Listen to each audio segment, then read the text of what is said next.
How to turn on free mode on Facebook. Hello everyone, welcome to this channel. I'm here to help you out today, so without any delay, let's get started.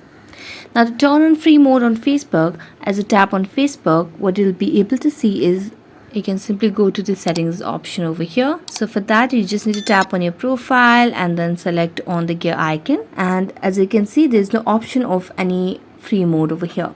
So what you can do is simply download or install the Facebook Lite application and just launch the application and make sure you are logged into your account.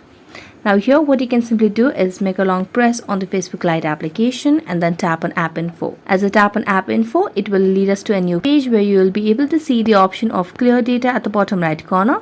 So select on clear data and simply clear the cache and tap on OK. Now as you do that, you can simply go back and launch Facebook Lite and you'll be able to see that the free mode has been turned on Facebook. So that's it. Thank you so much for watching this video and see you next time.